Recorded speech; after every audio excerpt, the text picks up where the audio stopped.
Here we are on beautiful Jones Street. You saw Ted Jones. Okay, we're live. We are live. What is up, Ted Jones? What is up, Sarah? Thanks for coming to the stew. Yes. How are you? Good to see you. All right. We got to start from the beginning. Start from the Okay, so beginning. where in Long Island? I'm from Stony Brook. Stony Brook, so like exit 62 on the Yes, LIE. exit Let's 62. go. You hear that? Anytime somebody's from Long Island, I just do my best to try and guess it. But my buddy actually went to medical school. Yeah. at They have Stony a Brook. really good medical school there. Yeah. Well, I feel like also any medical school nowadays Is is good, good. yeah. Like if you don't get into medical school and you study for 2 years, that's just like one of the more stressful things I think could ever happen to someone. Yeah. You plan your life around, I want to be a doctor. And then you 20 don't. years I later- know. There's even nurses. Like a couple of my friends in college were nurses, and there were these exams called check-offs, which were like basically it was after the second year of nursing school, and if you didn't pass, you were like kicked out of the program, and you had to do something else. Yeah. And then you have to spend all that money also. You have to pay back all those student loans, or Yeah. I guess it depends what it is. Yeah. So when did you move to New York City? I moved to New York City in 2021. I went to University of Michigan after high school, and then which is when you normally go to college. But I went to But you're being specific. Yes. People might have gotten confused. We were talking Exactly. about medical school, then Yes. nursing school, so we got to, you know. So I went make the to path University clear. of Michigan. Yeah. Graduated in 2017, and then I moved to Chicago and I lived there for 4 years. Okay. And then I moved here in 2021. Okay, I know some people who went to Michigan and graduated around the same time as you, Yeah. but it's such a huge school Yeah, who that do like you know? I don't want to start like naming people I don't even know. Yeah. There's literally You know what I mean? 9,000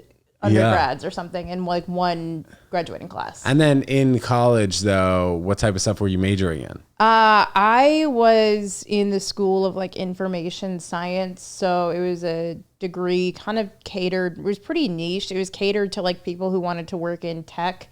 So there were like classes on like data analytics. We all learned a little bit of coding. There were people who like really wanted to do startups. I kind of just fell into it because I thought it was interesting, and then I ended up getting a job in technology consulting, which is what I still do. So that worked out, but it was really cool. We got to learn. There was like a lot of some like hard programming and stuff, but there was also like a lot of classes on like how the internet was affecting society. And this was back in fucking 2014 to 2017. So Yeah. like, I cannot imagine what they're teaching now. Right. Well, what were some of the things that they were saying initially in like those baby They stages? How it was talked affecting? about how a lot of platforms now use like gamification and economic principles to get you to stay on the site. We learned a lot about that. Were they saying that about Facebook back then and MySpace? Yeah, or it was yeah. just, like, And they were Facebook? talking about like we had a class on like different online communities, and we had classes on like, you know, problematic online communities. It was like the rise of like the internet as a third place and how ideas generated. So there were some classes that were like that were super interesting. It was an election year, so there was a lot of 2016. So there were a lot of we did have some classes on like how the internet has affected like politics and voting patterns too. And then I did like a project on that about kind of like a lot about what is it called, like filter bubbles or something like that, about how like back then it was like you only see the stuff that is really on your side because there were algorithms and stuff, and then I did a project that kind of like scraped everyone's posts for like different political keywords and then analyzed them and stuff. It was cool, but it was also absolutely insane to be studying that. And like I feel like 2016 was like the first election where people were like, oh yeah, social media really played a role in that one. 100%. And also now, I mean, you're talking about just like the basics of how it seems like all social media platforms now work. It's like if you like this particular thing or you're going through something in your life, it's going to show you all of that. God. My Instagram Explore page the other day was literally, I saw this and I'm like, this is crazy. Cause it was like, It can read your mind. it can read my mind. We're getting personal on the podcast. I went through like a kind of a breakup on last week. It was talking about no contact for you?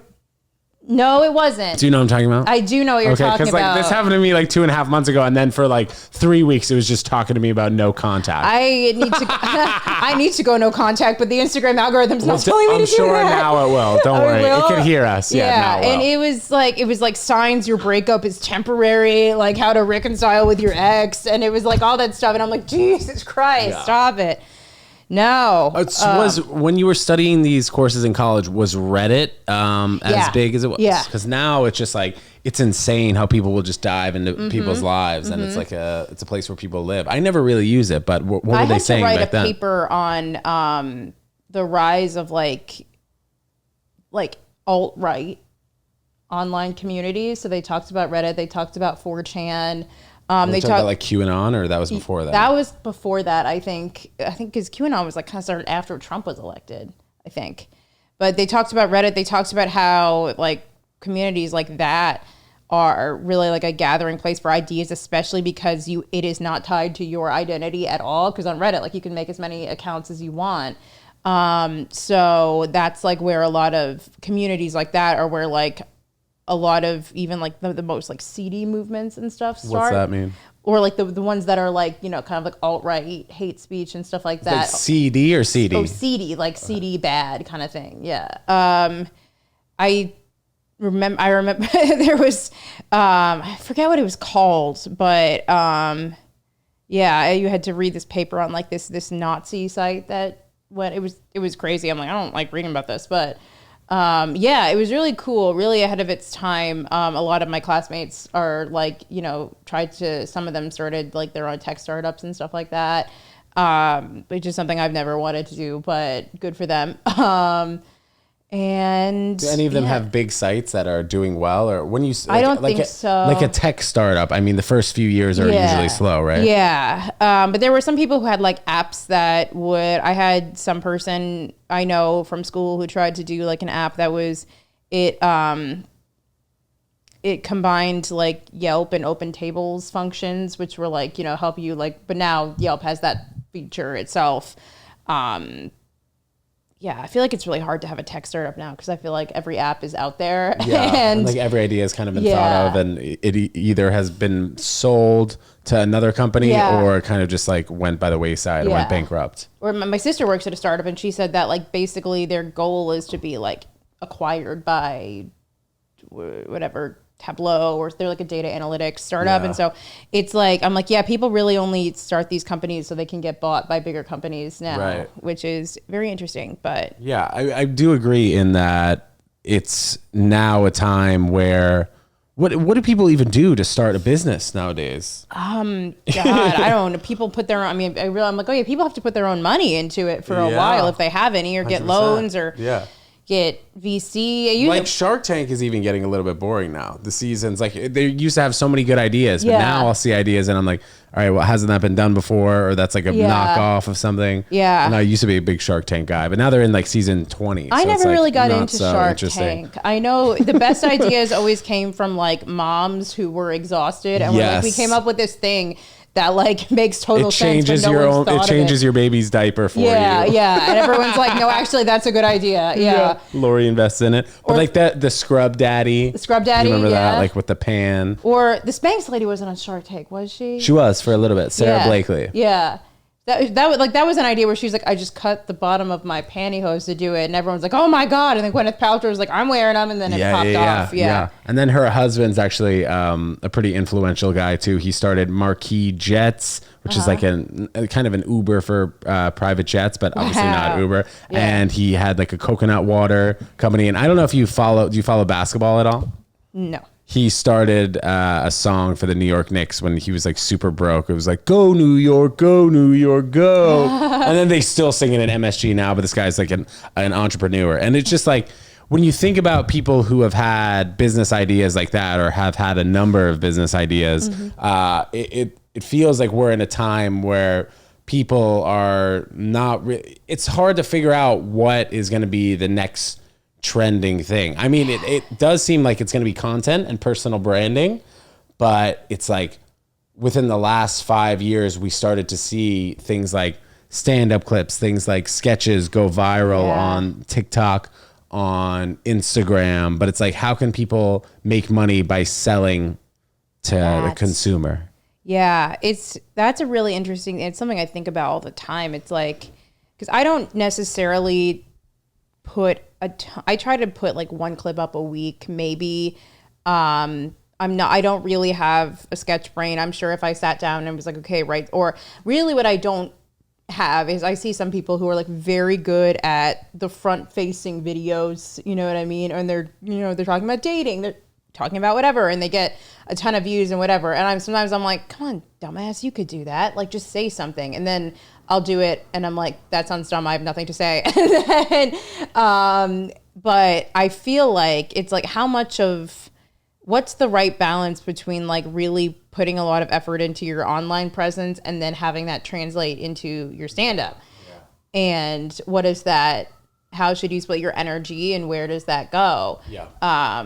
Which is something that I wonder about sometimes, or I'm like, are you overthinking it? Should I just be posting stuff and trying? Yeah. Like, being a perfectionist is obviously the goal of everybody who wants to gain a massive following and do what they think is right behind their brand.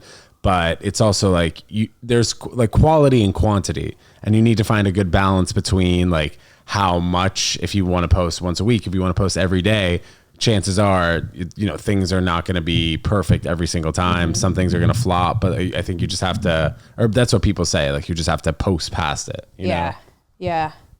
It's interesting because it's the beginning of this. This only started 3 years ago. 3 years ago. Literally 3 years ago. I feel like even when I first started stand-up, which was almost 3 years ago, it was like, I wasn't even seeing as much of that. Like, I feel like the sketches really took off within the past 2 years, and there are a lot of people who are like, I'm actually just going to focus on that, which is like, cool. That's a different way of getting your leg up. Different lane. Because those people who have 1 million followers on whatever platform it is, they could sell out a 300-seat theater for a night, for sure. But it's a matter of, okay, are those people going to come back and see you? So that's where it comes in. Like, people who have been doing stand-up for 10 years, they have the act. Yeah. Do they have the 1 million followers yet? Maybe not. No. So it's just like, there's definitely going to be a balance. And one interesting thing, I've talked about this on the podcast before. I went to this content creator event that Tribeca Film Festival put on with Whaler, which is like they put together deals for content creators and match it with brands. But this one creator was talking about how she thinks that the next social media app, or the next person who creates a social media app, we're talking about tech startups, should have an app where you don't see the views, you don't see the likes, you could just see the comments. And then on the back end, brands, like if Target wants to give them a sponsorship, they could see those metrics on the back end. But it's a matter of like getting people out of their heads and being like, I want to post as much as possible. If I like something, I'm posting it. I don't care if it's going to get or if it's going to flop or it's not going to be good. Yeah. And that's so what we're... you don't, like, if I was to post something, I wouldn't see my own likes and you comments. You would see your own, okay, but other I people couldn't wouldn't. see it. I can only see your comments. I kind of love that. Right. Because I think it's like, I think that... It takes away the quote unquote embarrassment of like, something flopping. Yeah. And it also like... It kind of levels the playing field for everybody. Because the comments and the engagement is really what like matters. But I love that idea. Actually. Yeah, I think it's a good idea. This girl, Coco, I forget her last name, but I follow her. I'll pop her up right here. I'll give her recognition for that. Good idea, Coco. But and it's also to speak to. I don't know if you on Snapchat at all. I haven't used Snapchat in years. Yeah, that's what a lot of people around around 30 say, because I'm 32. But what are you? 29. 29. Okay. But yeah, I remember using it almost religiously, like 8 to 9 years ago. For sure. And then I stopped for 6 years. Yeah. And then now they're trying to get more comedians on the platform. And I hosted this Snapchat comedy show at New York Comedy Club. So they're trying to get those vertical videos onto the platform and bring it to the younger generation, which it's insane how much Snapchat has infiltrated the high school and college. God. You know, everybody uses Snapchat. It came out when I was in high school, and I remember some people were like, it's only going to be for nudes. And I'm like, yeah, probably. But I was like, now that I don't use it, I'm just going to send them the old fashioned way. Exactly. Send us a text message. I know my nudes have to exist now. Green bubbles, literally. That's the most embarrassing thing. You send a nude to an Android user, your dignity goes down a little bit. But yeah, I think that there's going to be a wave of where there's going to be so much more content, and the person who never was posting content now in 3 to 5 years will be hammering the internet with content because they have nothing to lose and they want to stay in contact with their cousins. Maybe they'll start sending more POV videos in group chats. Be like, what's up guys? How you guys doing? I'm just having this delicious turkey sandwich. What are you guys doing later this afternoon? So more living in the phone. And which is interesting. I think that that's good in some ways. I think the one thing too is that like the other thing is like now we have all these parasocial relationships with different creators. And how do you mean? Like you feel like you know somebody who you follow? People who you see a lot. And it's interesting that like when you start to see your family and friends kind of doing the same thing, it's an interesting effect. But I think that also might, if everyone's doing something, I think then it takes away some of the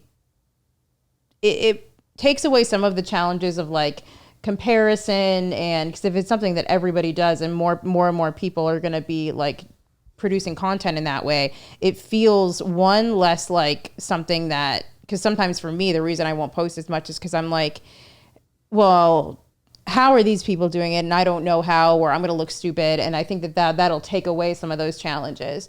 But also more living in the phone. It's interesting. I mean, it could be good. It could be terrible for society, but we'll see. Well, I think that's also happening with dating apps, you know, as of within the last 5 years, it's become so normal to be on dating apps. Oh my God. Yeah. And 8 to 10 years ago, the only one that was around was maybe Tinder. Or they had Match.com, and it was like weird. It was weird to be on it, but now it's just so normal. It's so normal. I remember when Tinder came out, I was in college and like I would use it and be like, oh, like this feels weird. This feels gross. I haven't used a dating app in a while. I like have it on my phone still, but I'm like, oh, I haven't looked at it. But yeah, I do think people are getting major dating app fatigue though, I think. Yes. It's like a lot of and I'm in this group chat with some women from my college and some of their friends. I don't even have all the numbers saved, but it's like we started it as like a dating accountability group back when we were all like single and trying to like, so we were trying to like, you have to go on 1 to 2 dates a month just to practice. But all of us in the group chat were like, we're done. This is so, because there were a lot of like, either you were just meeting people who you're like, okay, they're fine, but this isn't somebody that like you had enough dates where you're like, I don't really like this person, or it's bad. Or you're just like, you're messaging people and then one of you forgets to answer and then it just never happens. So with dating apps, for me, it feels like whoever answers, like it's like almost who answers the text, who has the conversation, and then like maybe you'll meet that person one day and that might not even happen. Which I think is why there's the fatigue. And it's also just like looking at all the profiles and trying to like, I don't know if you've ever, were you like, are you a dating app user? Here and there, yes. Yeah. I still have one, but like I rarely use it. I do too. Because for me also, when I'm going on an app date, I will not really be excited for it. Because I'm like, this person's a stranger. I don't really know anything about them. I don't particularly care about them. The stakes aren't high enough for me to actually get excited or invested unless I meet them and they're fantastic and I really I'm like, oh, I could see a future with this person. But most of the time, it doesn't really feel like that. And maybe I'm not bringing the right energy, but a lot of times it's like, okay, I wasted 2 hours. Yeah. Yeah. Definitely. And maybe with the Neuralink chip in the brain thing that's starting, you'll be able to match with people's like energy. You can see like if that person has a chip in their brain, you can be like, oh, this person actually would like that I keep my living room this way, or likes these particular type of movies, and you can know so much more about information before the first date. Like, oh, their family lives in Philadelphia. That's like near where my grandma lives. Explain the Neuralink chips to me, because I don't quite understand the concept. Well, now I think that one of the first patients was using a Neuralink chip to move body parts that otherwise were paralyzed.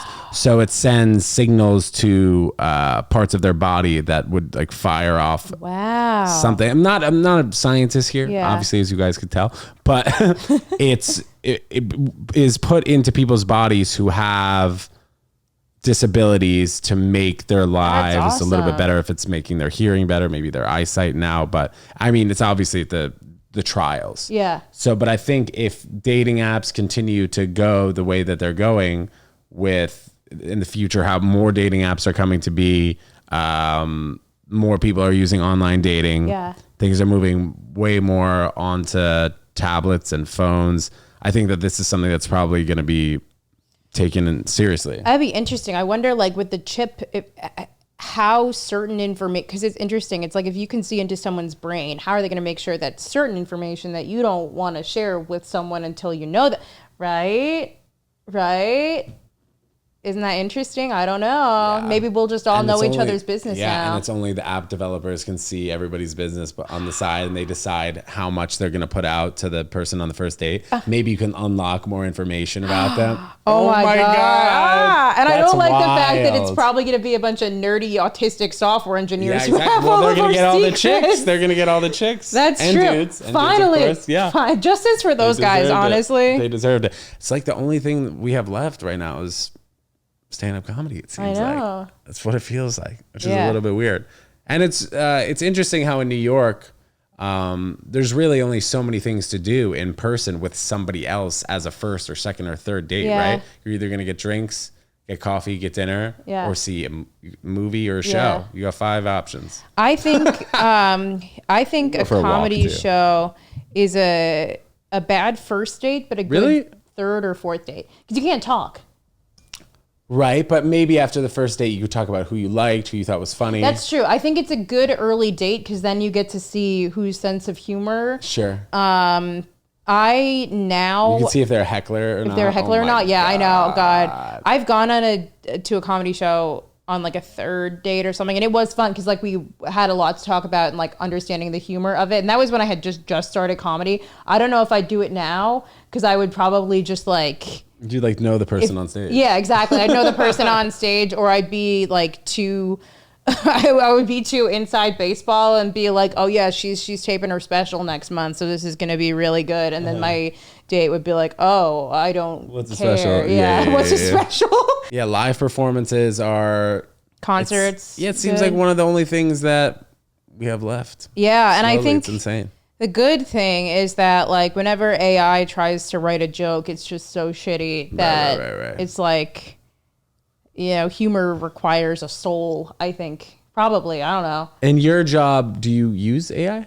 Yes. I mean, I'm in kind of more of like a business functional role. So I do a lot of like presentations and spreadsheets and sending emails and scheduling stuff. But we have a lot of software developers who work, and they are work on our team, and they're starting to use AI. There's a lot of like with like Gen AI, there's a lot of like legal things when like companies try to start using it. Like our client and us both have to like pass the legal checks, because you have to make sure you're not giving like company secrets to the to ChatGPT, or like they'd never like put in a piece of code into ChatGPT and say like, check this, because then they have access to that code, which is like proprietary from our client. But what we can do is like, there's something called Copilot, which is like a Microsoft Gen AI tool, and you buy like an enterprise license, and that way I think it has more like protections there.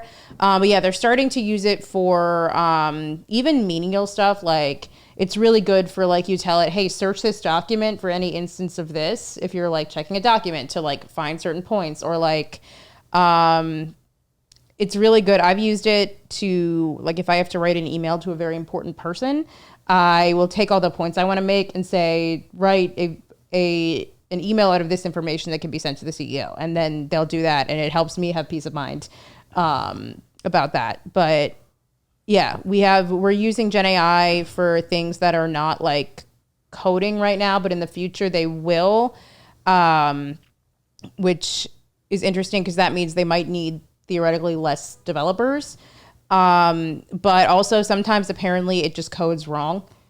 Like, yeah, I was going to ask, couldn't it just code all by itself? It can, Gen AI, it can, but it always needs a human to check it. And what is Gen AI? Gen AI is that a company?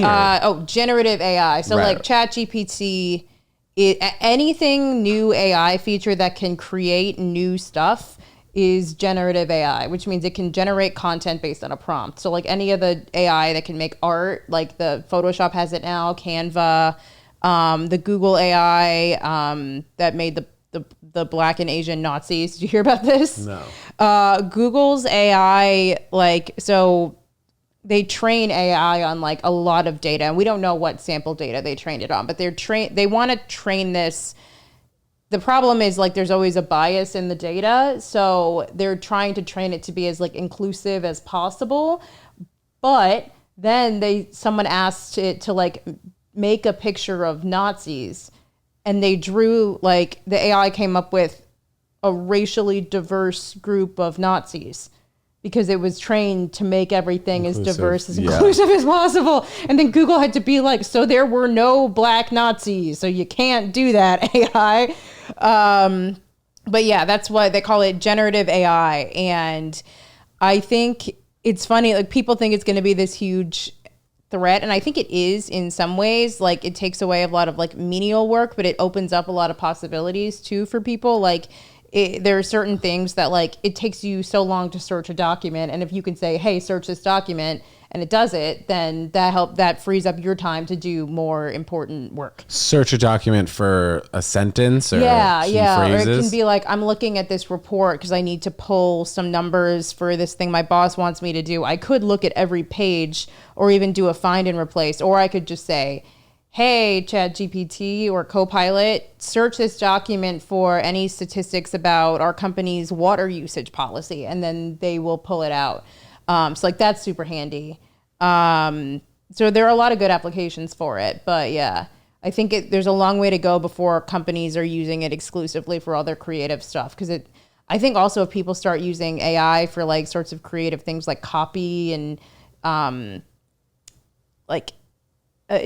visuals and marketing, everything's going to start looking and sounding the same, which is going to mean that like companies aren't going to be able to stand out. And so they're going to, I mean, honestly, they probably might rely more on like creators that they hire to like give them a voice. So I talked to a model about this and how campaigns could be using AI in terms of like making the specific type of model that they want. And you'd never even know that it's a figure from one of those applications. I was on Instagram once and I saw a couple of photos of this woman on my Explore page, and she's like the most beautiful woman I ever saw. And I felt like so shitty about myself. And then I looked at it closer. I'm like, oh, she's AI. She's not real.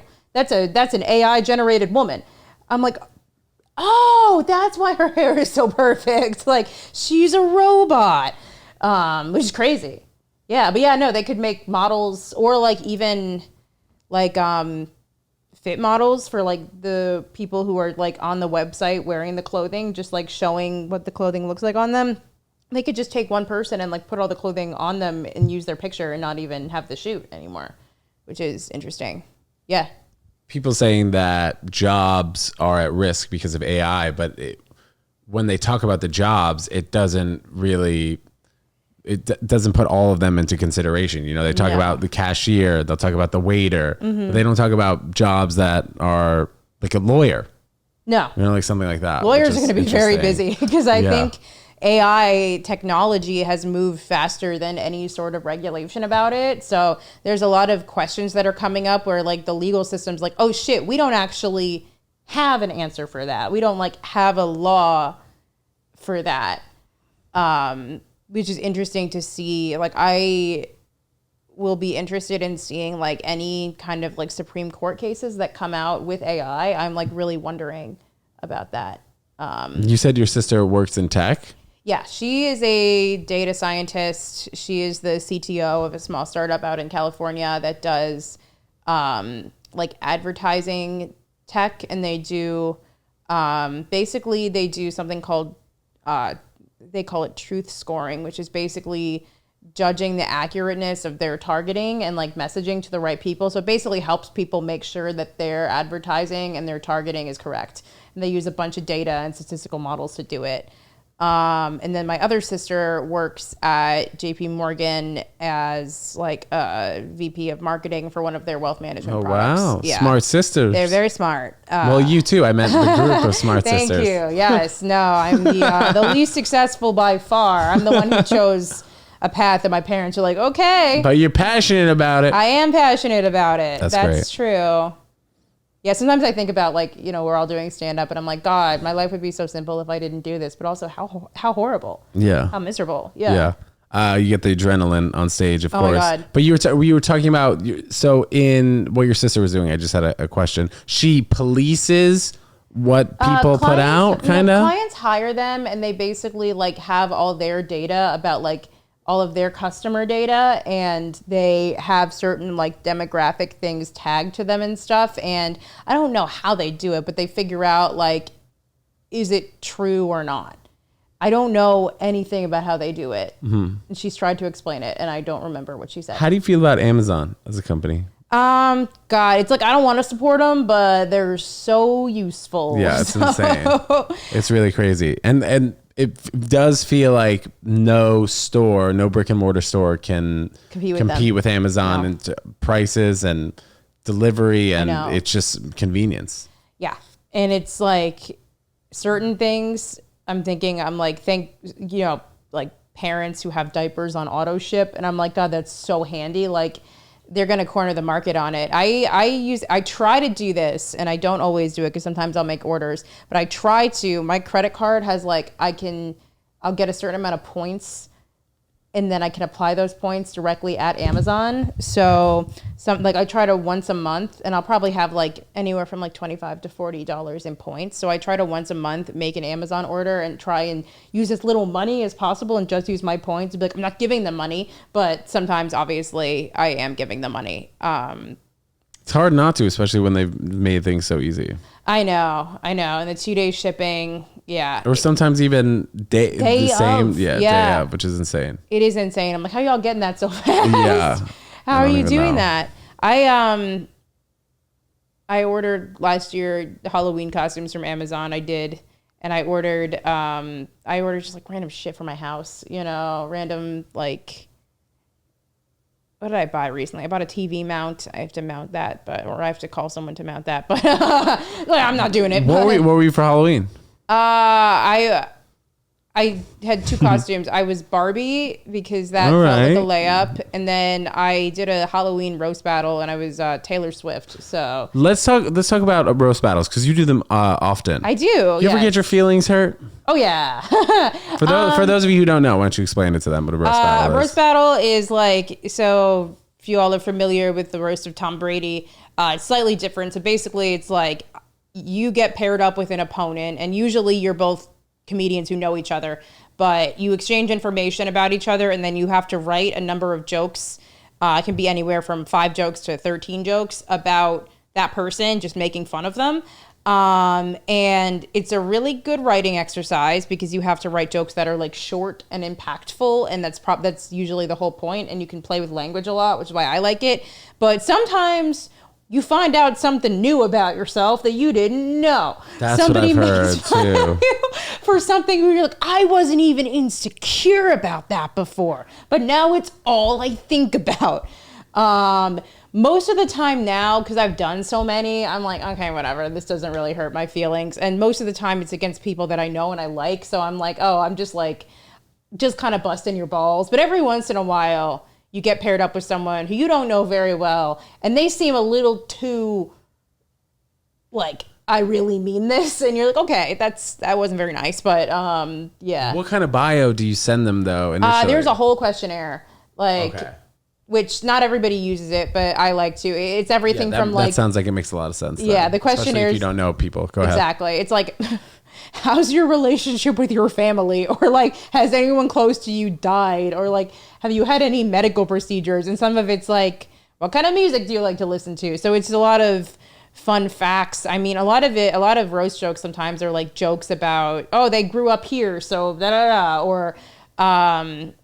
So it's good also to like, no matter what, if you have an ego, if you do enough of those, you're not going to have one anymore. You're just going to be like, okay. It's like an ayahuasca trip itself. Yeah, literally. Yeah, it's fun. It's fun. Do you have a memorable battle? Like one where you did well, or someone was just busting your balls? Yeah. I did one against Lucas Arnold earlier this year, and that was very fun. We both did really well. It was a fun battle. I had one at New York Comedy Club against my friend Clay, who for some reason, he wrote very good jokes, but for some reason the audience fucking hated him. I don't know why, because he was very funny. I think it was he was just like a white guy who came out a little too douchey, and they were all like, oh, okay, like, what are you doing? And so I did very well, and like they didn't like him that much, and I'm like, that felt good, but also felt bad. I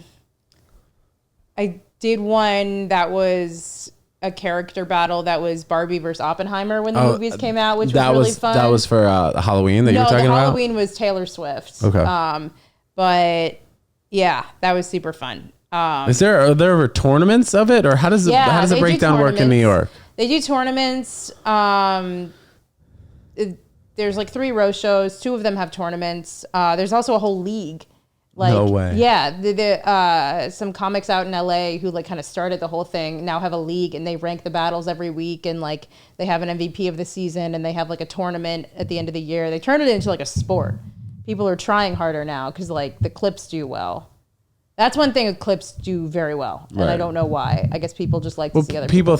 People thrive on negativity. I think sometimes on social media. You know what I mean? Yeah, exactly. Or people like the mean stuff on social media. I think so.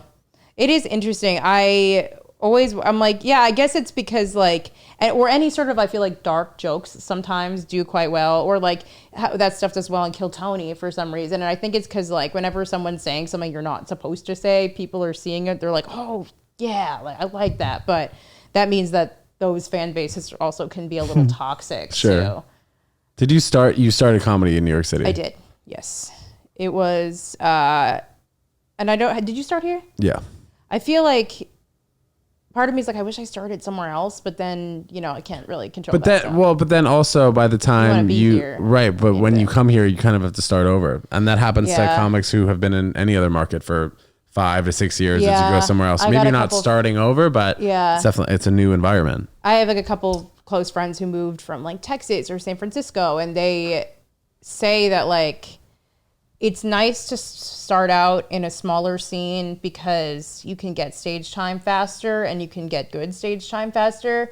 But ultimately, there's only so many places where you can actually like make a living doing stand-up and have that be your career. And so if you want to do that, then you kind of have to make the move anyway. And like, I feel like 2 years in New York is equivalent to like 4 or 5 years other places. Sure. Just in terms of like, you have to get better quickly, and you like, it'll make you better because you are just kind of going through the meat grinder of it all. But yeah. Growing up in Long Island, did you come to the city a lot? I or did, not really? Yeah. Like at least once a month or so. My uncle lived in the city. He just moved to Florida, but he lived there. So my family would go in a lot, or I'd go in with friends. I didn't party when I was in high school in the city, and I should have. I think that was a missed opportunity.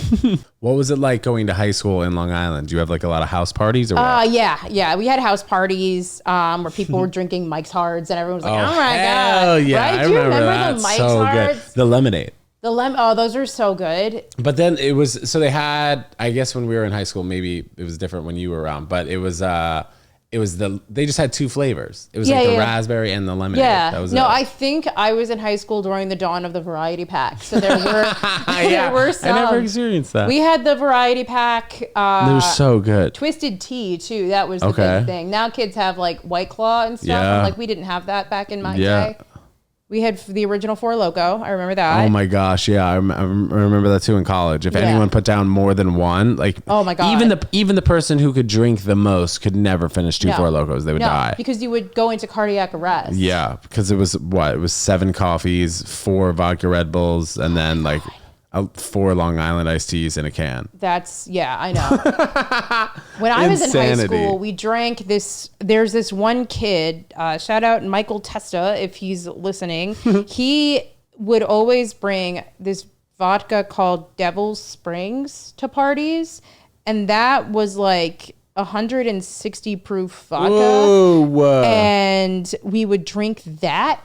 And it was the most disgusting thing I've ever had in my. It tasted like you were drinking hand sanitizer, but like that's what he could get. So we were like, hell yeah! Wait, was it cheap? Was it like a Barnitt's? It was cheap, yeah. Okay. And then in college we drank Crystal Palace, which came in a plastic like jug almost, which was very similarly gross. Were you in a sorority at Michigan? Yes. What sorority? Alpha Gamma Delta.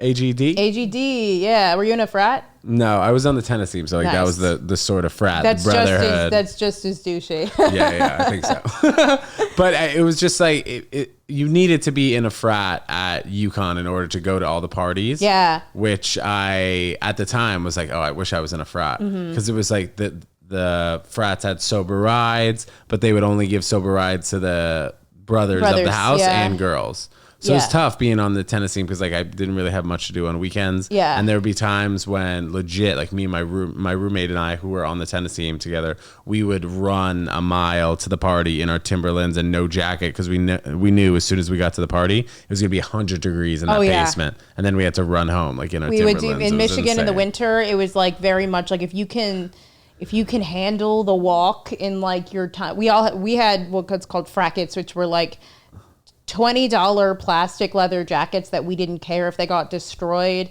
at the party. Why fracket? Frat jacket. Oh, okay. Yeah. That was smart. The brilliance behind there. Do you have Ubers then? It might have been right around the time Ubers right were starting. At the beginning. My freshman year, I remember calling the Ann Arbor Yellow Cab service a couple times for very drunk friends of mine. Because that was the one thing my mom and dad, they were like, get the fucking cab number. They're like, if somebody's going to throw up or whatever, no one get in a car, just like call them. Or don't walk home super late at night. I'm like, that's true. That's the right thing to do. But Uber came around, when I was like junior, senior, which was very, very good because I do think like Uber and Lyft have probably reduced drunk driving like so much, especially in college. I don't know why they don't talk about that more in their advertising. Yeah, because I'm sure. But I also realized that I'm like, I know people, I guess now who like live in the suburbs. I'm like, yeah, I guess they drink and drive all the time. Like not a ton, but they definitely do. But definitely less than it was probably like 15 years ago. Yeah, 10 or 15 years ago, especially in college. Like the way there was no way to in Storrs, Connecticut, there was no way to call a cab service, or if you did, there were maybe 3 cabs running from one particular company. Yeah, and you're gonna have to wait at the party for an hour and a half for them to pick you up, and then it was expensive. So it was like on both ends of the spectrum. It just didn't make sense. Mm-hmm. Yeah, my first night in college was crazy. I had to basically. I went out with my roommate who was like from Ann Arbor, and she had 2 friends who I thought were also students, but they were not. They just lived in the town, and they were like older men in their like mid-20s. And I wanted to hang out with my roommate, so I went with her, and we were drinking in the car first of all, and then she and the one guy split off, and I couldn't find them, and she had the other guy's wallet and keys, so he and I just walked around trying to find them, I guess, but he wanted to go to all these places, and I didn't know where I was because I was like, oh, I'm a freshman. It's my first night. So it was like 2:00 in the morning, and this man comes back to my room, and he won't leave. And he's like hiding. I'm really overwhelmed because I'm 18. You had a roommate though, right? I did, but we couldn't find her. Okay. She was like walking around. At this point, I'm like 18, it's my first night of college. There's this random grown man in my room. He's like, I'll just stay here until she gets here. And I'm like, and then I thought he left. I like went to the bathroom and I thought he left. And then he crawls out from behind my roommate's bed and was like, I was hiding in case the RA was here. And I was like, you gotta go. And I called the Ann Arbor Yellow Cab for that guy because I was like, you're getting out of my room right now. But yeah, that was my first night of college. And then I didn't ever hang out with her and her like normal friends again. She was from Michigan? She's from the town of Ann Arbor, Michigan. Yeah. So she was like, you still in touch with her or no? No, she went to rehab after the first semester. So I actually have no idea what she's up to. We might have to put this part like in the beginning of the episode to get a little bit more traction. That is fucking nuts. Yeah. Oh my gosh. Yeah. But it ended up being all good. It was fine, just weird. Yeah. She was just going through her. I'm sure she's fine now. She's had a problem. She lost a bag of cocaine in the room apparently, and I couldn't find it when we moved out. So I was like, oh, well, I don't know what happened to that. And you didn't hear from Michigan regarding that. Whoever cleaned out the room probably took care of the bag. Yeah, exactly. I told the new roommate that I had, I'm like, if you find a bag of cocaine, just give it to me. Give it to me. I'll get rid of it. I'm just kidding. You got to be careful. Guys, everybody listening and watching, be careful as always. Be careful as always. Sarah, Barnitt, thank you so much for coming on. This is great. I appreciate it. Before we get out of here, those are the buns for the vegan hot dog eating contest. Tell us where you're going to be and where we can find you on Instagram, please, while I let them in. You can find me. I'm at Sarah Barnitt, SarahBarnitt. You can find me all around New York City. I'm going to be This comes out this Thursday. Got it. July 4th. This July 4th? Oh my God. Happy USA Day. I'm going to be performing all over New York. I'm going to be doing shows in Chicago and Pennsylvania in August, which will be fun. And thank you guys for listening. Guys, thanks so much for tuning in. Today, we've got the vegan hot dog eating contest. If you miss it, come to the next one. But it's today, 2 p.m. And Sarah, we got to get you on a Margarita Monday. All right? Amazing. Guys, thanks so much for listening. We'll see you next time. Goodbye.